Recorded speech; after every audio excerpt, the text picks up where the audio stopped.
What is up, everybody? It is the No Notes podcast. It is episode 50. We're super excited for today's episode, not only because it's 50 that we've done, but also we have a guest, Brecken Mozingo. She plays for the BYU women's soccer team. Super excited to have her on and just get to know a bit more, not only about BYU, but also women's soccer and everything with that. Yeah, so we'll start it out. I'll say something real quick, Matt. Go for it. I like how your name is Brecken because the guy I co-host the podcast with is Matt Breckenridge. And so I think that's pretty cool. To start off, how did you get the name Brecken? Or is that like a nickname or I'm curious. So it's actually German or like off of a German like word, but my parents told me they had like a list of names.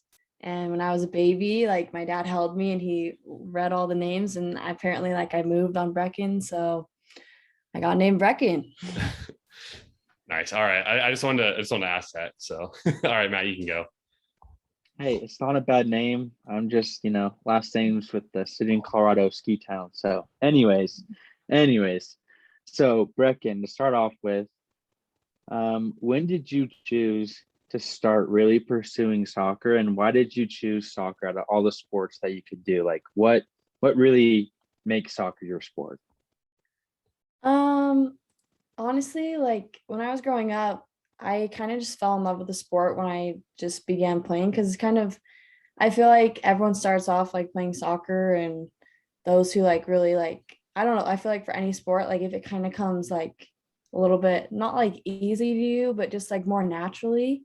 I felt like that kind of happened to me, and like I tried gymnastics for like a day and that didn't even work. So I feel like I kind of took soccer and ran with it, and my parents were kind of hard workers growing up, and they really just kind of like grew off of like the idea of just working for what you want. And my parents told me like, if this is what you want, like we need to work for it. And so I think at a very young age, like I decided that I like wanted to pursue it. And I honestly probably think it was about like 7 or 8 years old where I was like, okay, I'm gonna play college soccer and go as far as I can. So, and that's just like, I don't know, I feel like I chose that just because I kind of realized how much work my parents were like putting into me.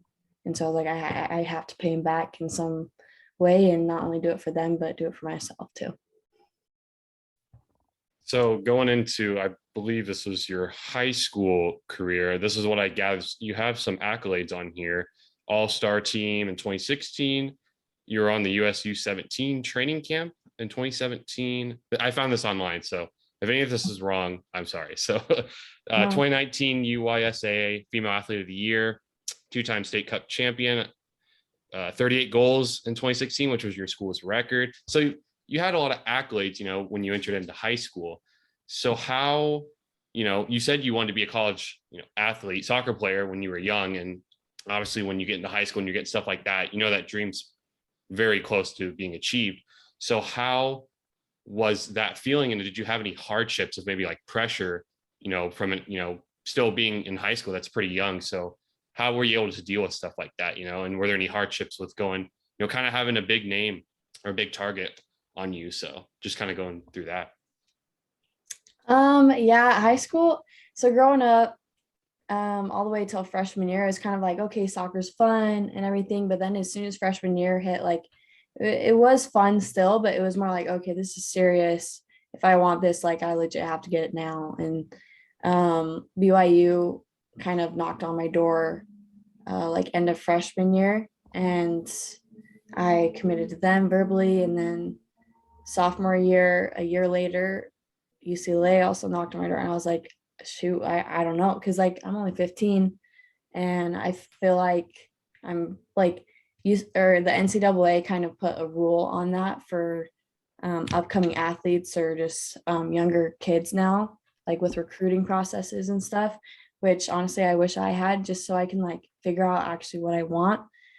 And so that kind of like at a young age, like just realizing like, okay, I have to start training now for this college and I have to make sure I'm prepared. Like that was kind of a lot to put on like a young girl who was like 15 and like is literally just trying to have fun in high school at that time, but like still like work on her other like areas of life. I don't know. It was just, I don't know. That was like pretty hard. And then um junior year I got injured. And so like still being committed to UCLA, I was like, shoot, like I have to like make sure I'm ready. And that was always a struggle and a stress. So I don't know. I feel like high school for anyone is a stressful time and just figuring out like who you are, what you want to do and what you want to become and achieve. So I don't know. That was kind of what was tough for me in high school. That was a lot different than me. I was heard about freaking calculus, not about that. So props to you for that. So when it came to that decision, right, of okay, BYU, UCLA, obviously there's a slew of other colleges that I assume recruited you as well. When it boiled down to it, you chose UCLA, and then I believe you were there for a year, and then you transferred back to BYU. Can you kind of go through that decision and one, why did you go to UCLA at first, and then second, what was that turning point of maybe this was the wrong decision? I need to go back to the original, BYU. Yeah. So I always like I grew up playing or I mean watching BYU soccer and just seeing how awesome like the team is and the atmosphere and just kind of realizing it's in my backyard and it's like I can like it's achievable if I do the work. And that's always been like a goal of mine. It was always a top college for me, same with UCLA and a couple other schools. But when UCLA knocked on my door, I don't know, like I feel like I kind of let some outside forces kind of shift like my focus. Like, I don't know, I feel like I was possibly doing it for someone else, not necessarily myself. I was trying to like, I don't know, I wasn't making a clear decision like based off of what I truly wanted. And so I was just like, you know what, I'm just gonna have to roll with it. And what also kind of stunk was they gave me a 2 week like time period. So I really like had to smush every kind of thought into where I wanted to go within 2 weeks, like either decommitting or committing and changing schools. Like it was kind of a crazy 2 week period. But ended up going with UCLA and just kind of decided, you know what, like there's an opportunity for me to, because I am LDS and it's an opportunity for me to like possibly share the gospel and just go out and train with a top like 5 to 10 team every day with girls I don't know yet and just like kind of create like a whole new like atmosphere for myself and create friendships and everything because I didn't have any family out there and I really just kind of jumped into the deep end and really had to like find my way around. And it was awesome. It honestly was. And training in that environment every day was awesome. It was hard, but it was great. And the girls were awesome.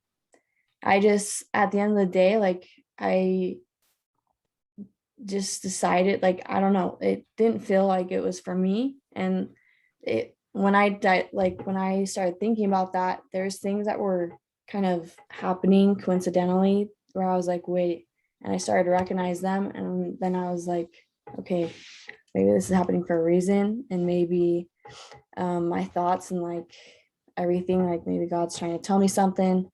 And yep, things just kept happening. And I was like, you know what? I think I need to come home. And thankfully, BYU had a spot for me. And um, the coaching staff was awesome. One of them was my old club coach, and I had old teammates on the team. And I was like, you know what? It's probably the place for me, and it probably is going to help me in the long term with more important goals that are not just like in soccer. So yeah. Seems, BYU obviously worked out for you personally, but in terms of the team and success, it was a really good decision. And I think you know what I'm referring to with this past year that you guys had when you made it all the way to the Well, I'm not the biggest soccer fan, but I'm going to just go call it national championship. I don't know if that's the term in soccer. It is. Okay, national championship has made to the national championship, and I was looking at your schedule and it's, you won 5 games to get there. So you played 6 total. And so just what was obviously you beat number 1 Virginia as well.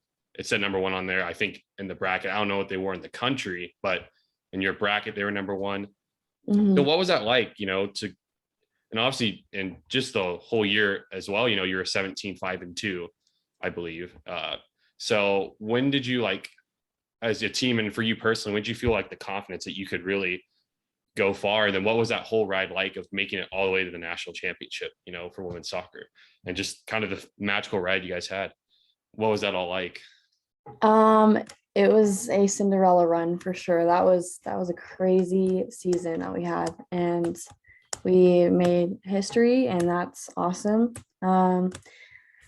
I definitely in the beginning was kind of skeptical, and I was just like, I don't know if we're gonna make it that far. And I know that's a horrible mindset, but at the same time, I was showing up ready to play and win and everything every time I showed up to practice or showed up to a game, and that was the same with my team. We all had kind of the same mentality, but that was kind of a lingering thought that I had that I was just kind of nervous about. But at the same time, I was we got knocked out of the first round last season, and we were all pretty mad about that. So we're you know what, this is revenge season. Virginia's in our bracket. They were the ones that knocked us out. We can make it all the way and literally just come back and take vengeance and stuff. But honestly, confidence, the more that we were winning, the more games that we were accomplishing our goals, the more confidence we got, and the more kind of swag is what we called it throughout the season. We needed to show up on the field with swag and kind of just make sure that the other team knew our presence and knew kind of we meant business. And definitely when we made it to the Final Four, being in the shoes of the woman that I looked up to when I was little, I was just this can't be real. I was just holy cow, this is insane. It doesn't feel any different. Honestly, it feels like we're just playing Florida State or Santa Clara, just in a regular match, a regular game. And it was just weird because it was just it means so much, but at the same time, it was we're showing up and playing another soccer game, So it was honestly pretty crazy. I wasn't as nervous as I thought I was going to be, if I'm being honest. And I don't know, it was pretty fun. It was a fun go, and the team, I feel everyone handled it very well with how much kind of we've never really been in that position before, and I think that we handled it with composure. Personally, I can say that I watched you guys play. I'm a big soccer guy. Charles is more basketball. I'm more soccer. But going into that Final Four, right, you guys had scored the most goals in the tournament. I believe it was 16 or 17, right? And then Santa Clara, which is a WCC opponent, you guys beat them, who won it last year. And then you go to Florida State, and there is one play, and I think we kind of know which one it is.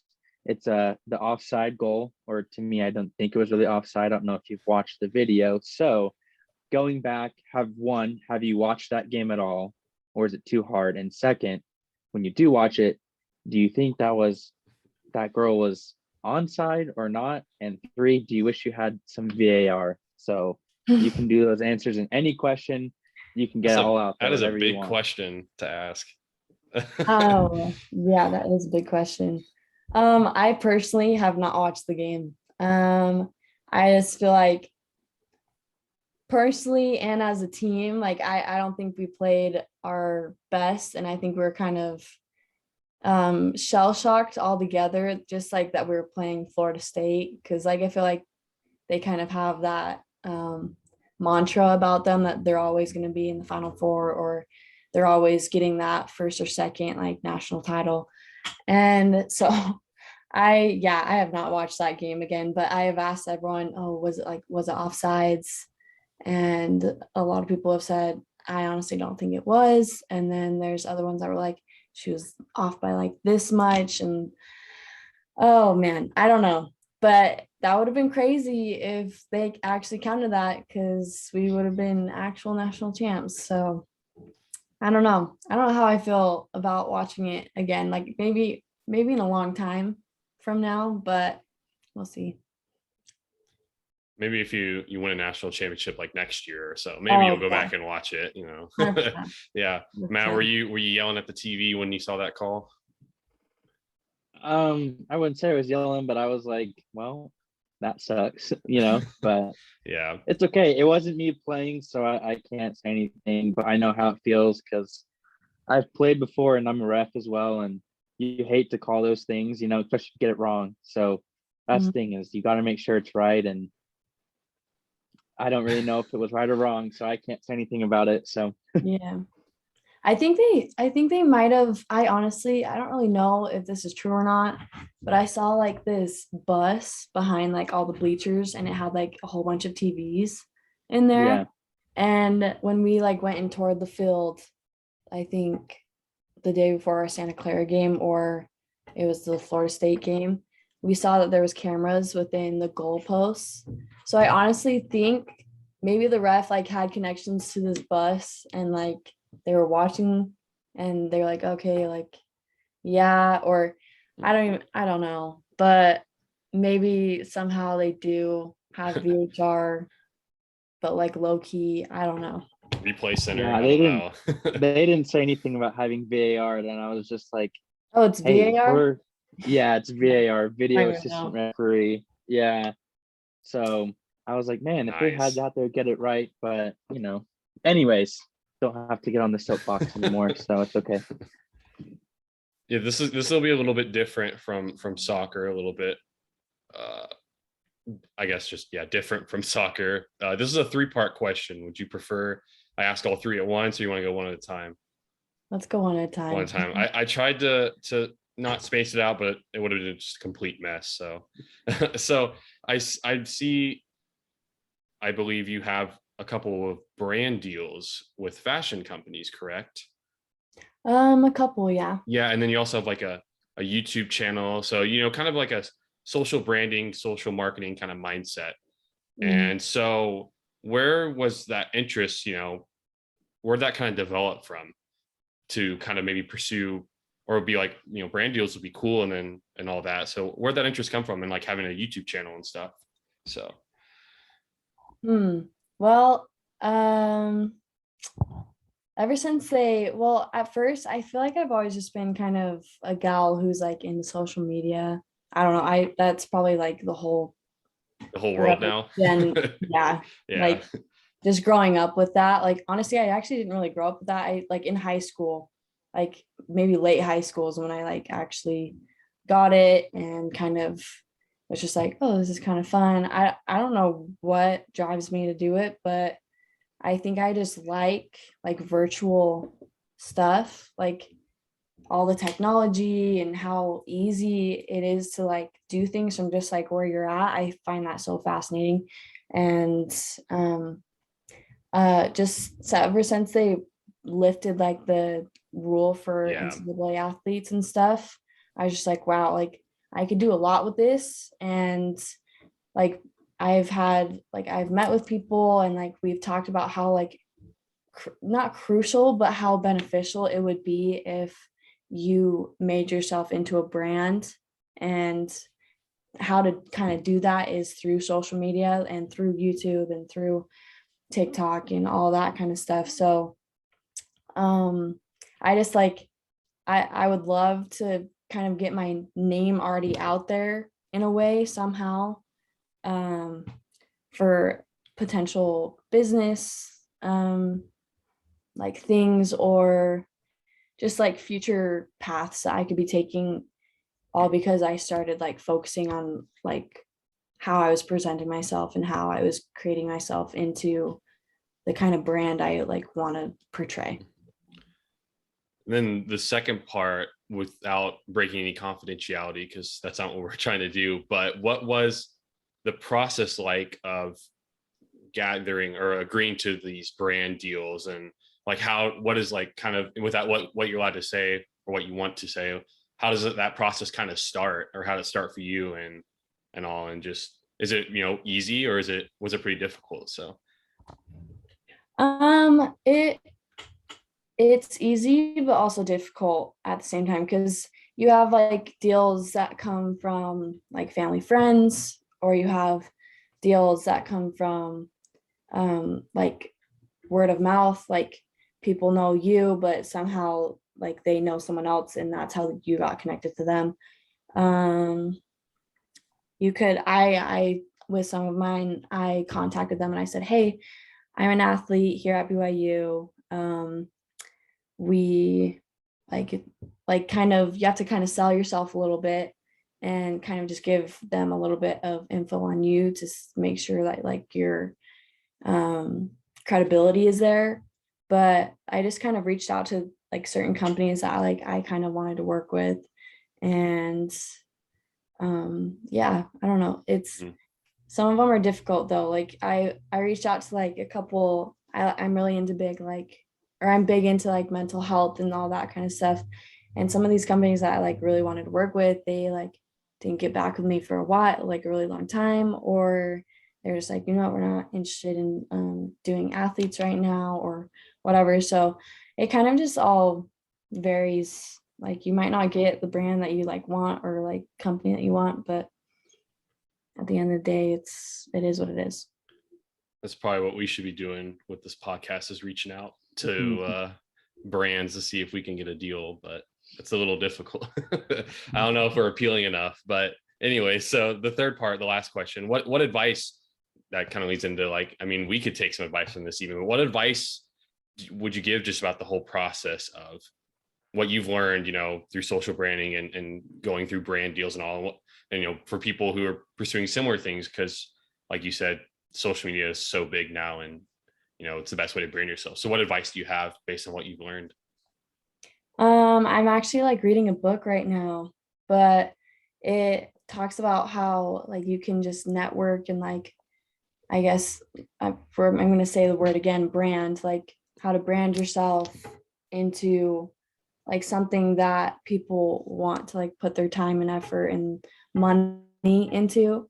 And it's just kind of crazy because like your brand, first off, athletes are not the only ones that can be a brand. Like everyone and anyone can be a brand. And it's like kind of crazy to think about, because your brand is basically your life, and kind of like you're authentic and you're unique, and there's only one you. So you're the only one that can like present your brand. Like Gucci, like everyone knows Gucci. Well, multiple people can wear Gucci. Well, I'm Brecken, like no one else can wear or be Brecken, and just like you guys, like no one else can be you. So I just like honestly say like be like more authentic and be more real, like on like social media, and just be someone who like people can like relate to or even just look up to, so that they can have like maybe the courage to get through what they need to get through, or just anything like that. So I'm actually like, I have a YouTube with my roommate, of course, but I'm trying to create one personally. And I think I'm not exactly sure how it's going to go yet, but I know that it's going to be called Under the Number. And that's like, it's kind of meaning like, this is also to help like with my brand and everything. But Under the Number basically means you're not just like, you're like in high school, if someone said my name, like they said, oh, she's a soccer player. Like I wanted to be known then like more than just that. Like I was a sister, I was a daughter, I was a friend, like blah, blah, blah, not just a soccer player. So that's kind of like what Under the Number means. And so, yeah, I honestly just say, even if you're scared, like with social media or just getting out there and putting yourself out there, like I'm nervous with stuff, but just take that leap and honestly just do it, because you can't lose anything at the end of the day. So I like the advice. As I say, the worst thing they can say is no, right? yeah. So that's definitely true. And I can test the fact that Brecken does like social media. I won't name the class that we have together, but I have seen a couple times social media is there instead of looking at class, and that's me too. But we'll move Yeah. on from that and Wow. talk about brands. We'll talk about brands. So when it comes to brands, Brecken, I've noticed that you have some pretty good shoes. I'm also a shoe guy as well. So Me tell too. me right now the pair of shoes that you spent the most money on. Don't have to say the name, but just the price. Say the spent the most money on, and then second, what your favorite shoe that you have is right now. Shoot.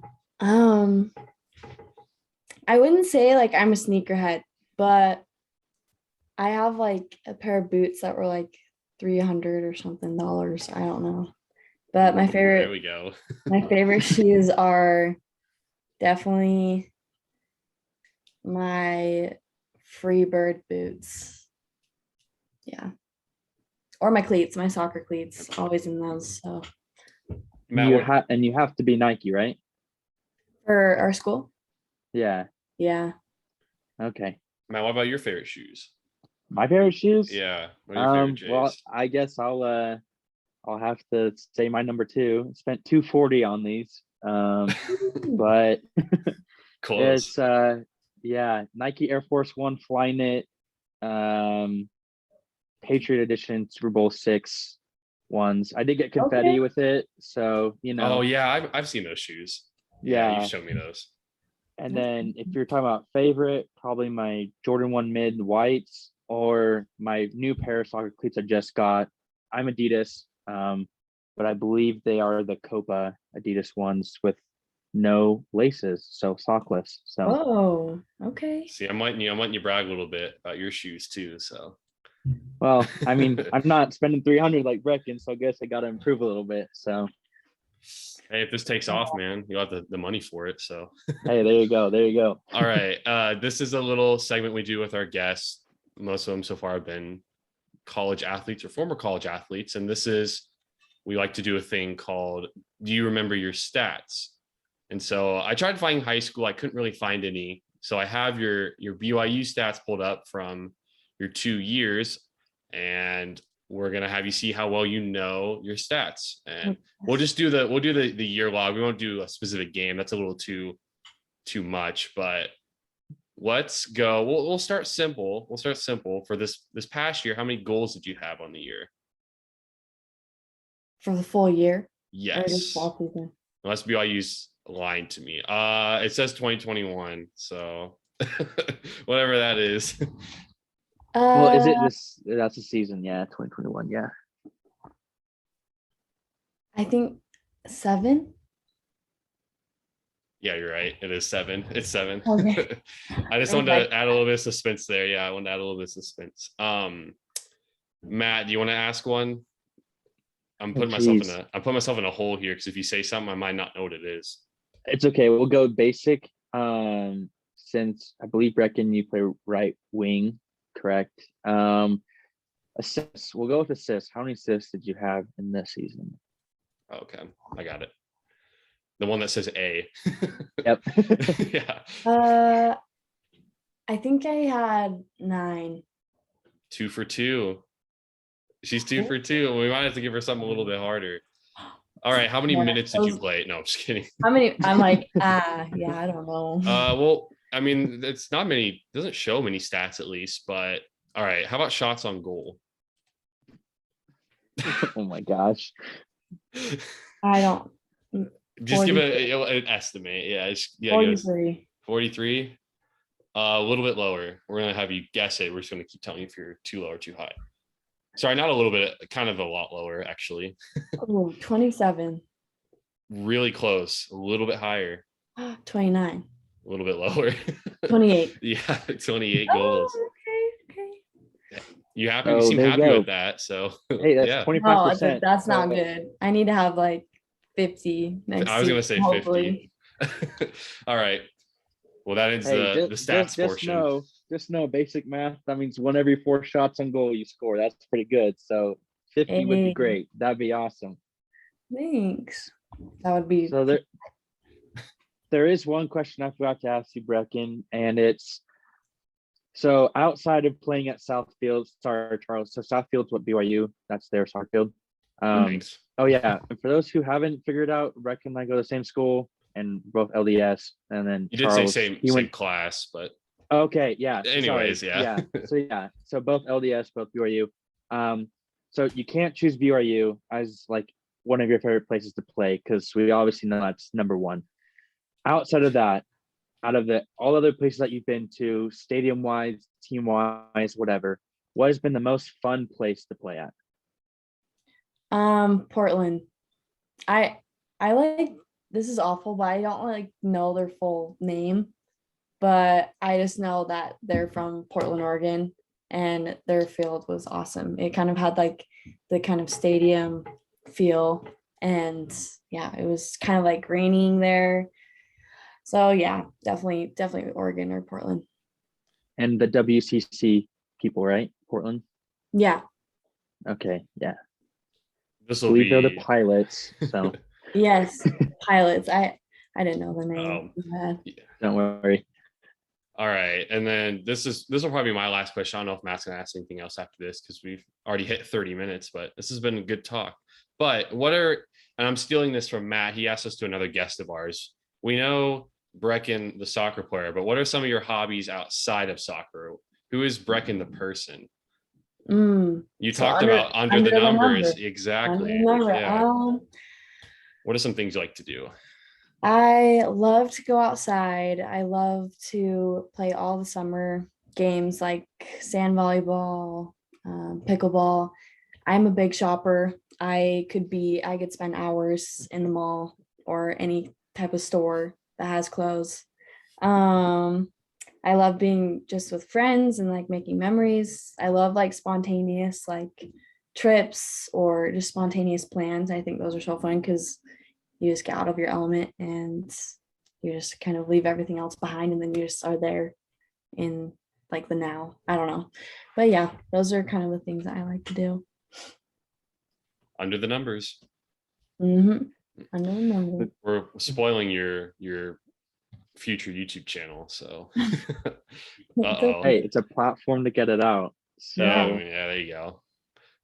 Okay, this is a two-part final question, and they're not related to one another, but I was just thinking about it. So first we'll do when Brecken stops playing soccer, whether that's after college, professional, whatever.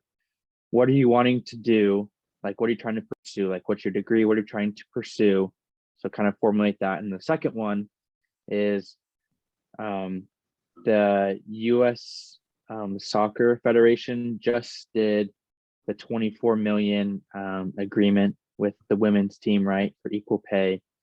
How do you think that affects you, and how do you think that affects soccer going forward here in the United States? As a girl yourself, I assume you were very happy with that for equal pay.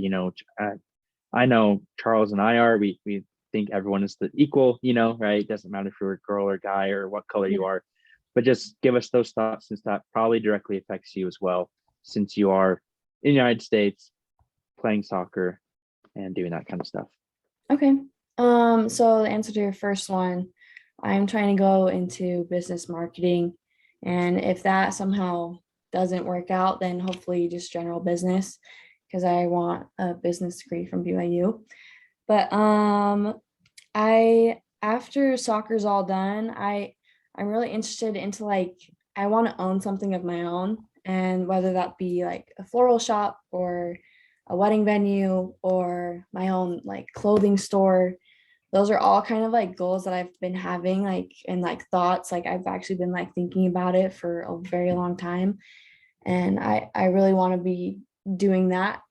Otherwise, if that's like probably more down the line, but probably fresh out of college with my degree, I probably would want to just do like run social media for a company, because it's pretty or marketing or advertising for one, because I feel like you can just do that from anywhere. And like at the end of the day, like I feel that every girl like wants to be a stay-at-home mom, and like that would just be like an easy job to do like while I was like with my kids. the answer to the second one, equal pay and how it could portray to me or just like affect me. I think it's awesome. And I think other countries are going to see this and hopefully be like, you know what, okay, like we need to get on to that. Like, I'm really happy that they passed it, but I also feel really bad for all the women that have been on the US team for years. Like they paved the way for US soccer in multiple things, and this being like kind of like their final hurrah, like that is like there's no justice there. I feel like they need to be paid, like they're not paid, but just like given so much credit and for like everything that they've done for like soccer, like US soccer in general. How it'll like affect me personally, like I I don't know if it'll really affect me because I don't know how far like I'll be able to go, but um I think it's great for all the like female athletes out there, and hopefully other sports will match this and see, you know what, like that's true. If soccer started it, let's all like follow. And I hope it happens in other countries. And I feel like little girls everywhere are going to start being like, okay, you know what? Like there really is like no difference between like what I achieve and what like my guy friend achieves or what the males achieve and stuff. So I I think it's really awesome for America and just all the female women out there. Nice. We're happy too. So, Matt, you want to do the outro? Or you want me to do it? We didn't plan. I got it. Yeah, right. No, you're good. Brecken, this concludes kind of our time with you. I'm sure if we could do an hour or 2 hours interview, I'm sure we'd love to. So we appreciate it. Just to let everyone know, we will be linking like Brecken's Instagram, and we'll probably do some of your YouTube stuff as well in our description, so that way people can look at that for you. So everyone go take a follow, go take a listen. Brecken, you're an amazing person as well as a great soccer player, and hopefully next year, whenever the season ends, you won't be number 2, but number 1, because that would be way better than number 2. But we'd like to thank you for being on the podcast, and yeah, thank you very much. Hopefully you enjoyed your time. Yeah, no, it was awesome. No, thank you guys for the opportunity. You're welcome. And under the numbers, remember. I'm going to remember that saying. So I hope I see when that channel comes out, I hope to see that and I'll remember this. So, okay. Yeah, thank you though. Again, we really appreciate it. Of course. Have a good day. Thanks, Brecken. Appreciate it. Yeah.